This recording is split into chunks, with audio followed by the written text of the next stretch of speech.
नमस्कार मित्र. नरकातला स्वर्ग हे पुस्तक जेव्हा मी लिहायला बसलो तेव्हा मी जेलमध्ये होतो. खरं तर मला BJP सरकारचं आभार मानलं पाहिजे. त्यांनी मला जेलमध्ये टाकलं आणि त्यातूनच माझा पुनर्जन्म झाला.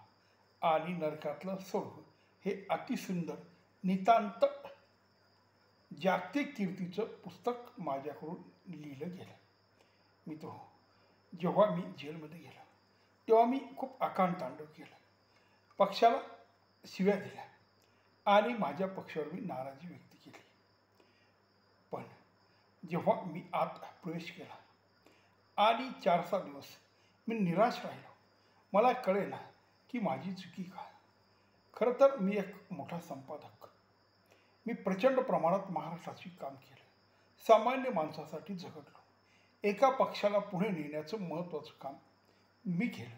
तो पक्ष उभा केला आणि जेव्हा त्या पक्षामध्ये वेगवेगळे स्थित्यंतर झाले, जेव्हा आम्हाला गद्दार ठरवून आम्हाला बाजूला काढण्यात आलं आणि आम्हाला मुख्यमंत्रीपद न देता तुम्ही फक्त पाठिंबा द्या असं सांगण्यात आलं, त्यावेळेस मीच कळीचा नारद बनून सगळी यंत्रणा राबवली, सगळ्यात छुपे काम केली आणि आमच्या नेत्याला अलगद बाजूला केले, दुसऱ्याच्या दावणीला बांधलं आणि माझी ताकद मी दाखवून दिली. मित्र, त्यानंतर माझे नेते मुख्यमंत्री झाले आणि त्यांनी उत्तम कारभार केला. पण तो कारभार सहन न झाल्यामुळे आमच्यातल्या एकाने गद्दारी केली आणि तो मुख्यमंत्री झाला. पण एवढं होऊनही आम्ही हार मानली नाही. आमचे अनेक मोठमोठे कार्यकर्ते त्याच्याकडे गेले, दुसऱ्या पक्षात गेले, पण आम्ही जैसे ते राहिलो. अक्षरशः आमच्या पक्षाची बुडायची अवस्था आली तरी आम्ही खंबीर राहिलो. आम्ही स्वतःला बुडू दिलं नाही. तेव्हा मित्र, मी माझ्या नेत्याला धीर दिला आणि पक्षाच्या पाठीमागे खंबीरपणे उभा राहिलो आणि हे न सहन झाल्यामुळे माझ्यावर भ्रष्टाचाराचे आरोप झाले आणि मला जेलमध्ये टाकण्यात आले. मित्र, या सगळ्या गोष्टींचा विचार करत असताना मी अक्षरशः दुःखसागरात बुडालो. मी, माझा पक्ष, माझे नेते आणि माझे पूर्वीचे महान नेते या सगळ्यांचा विचार करत असताना त्यांच्याकडनं ज्या चांगल्या गोष्टी घेता आल्या त्या मी घेतल्या आणि मुळात माझ्याकडे अनेक चांगल्या गोष्टी होत्याच, त्या मी सांभाळल्या आणि हळूहळू मी यातून बाहेर पडायचा प्रयत्न करू लागलो. तेव्हा मित्र, अचानक जाग आल्यागत माझं झालं. मला खुल्या अंगणात आल्यागत वाटलं. तुरुंग वाटलाच नाही, तो बंदिवान वाटलाच नाही, तर मी खुल्या जगात उभा आहे, स्वच्छंद विहार करत आहे. माझ्या प्रतिभेला प्रचंड फुलोरा आलेला आहे आणि मी एक टाक लेखणी घेऊन लिहायला सुरुवात केली. मित्र, काय सांगावं तो आनंद, काय सांगावं ती उत्स्फूर्त माझी प्रतिक्रिया, काय सांगावं माझं लिखाण, काय ते मोत्यासारखं माझं अक्षर, हे सगळं मी स्वतः बघत असताना माझ्यावर विश्वास बसला नाही. आणि जेव्हा ते पुस्तक लिहून झालं आणि बाहेर आलं, सगळ्या जगाने वाहवा केली.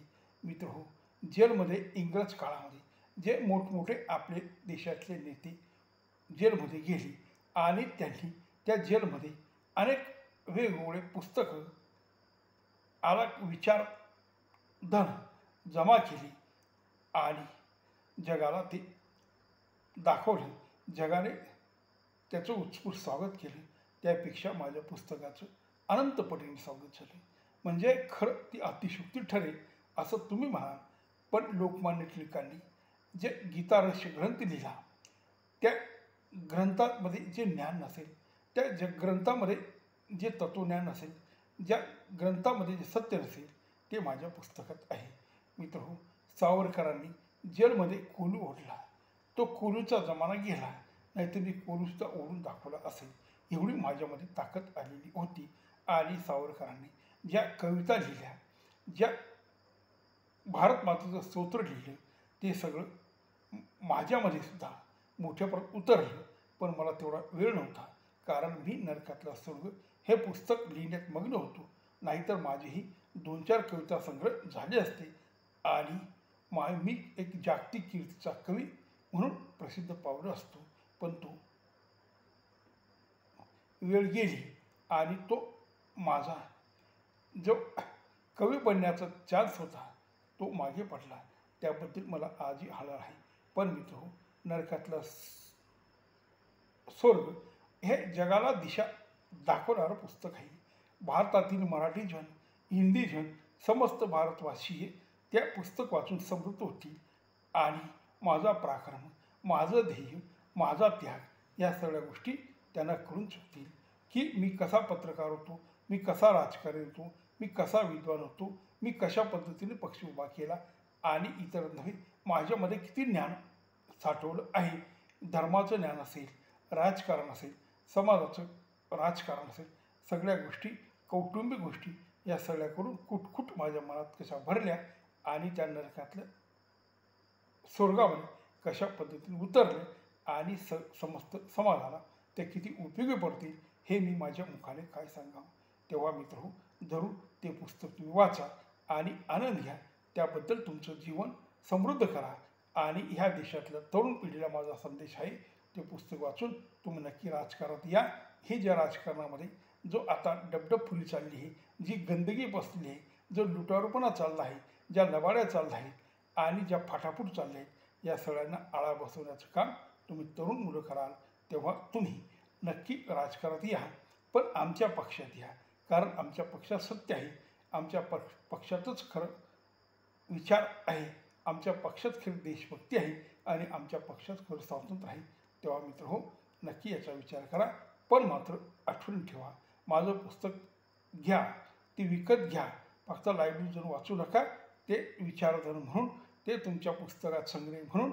आणि जसं हिंदू लोक रामायणाचं, गीतेचं जसं पारायण करतात, तसं माझ्या पुस्तकात तुम्ही जरूर पारायण करा.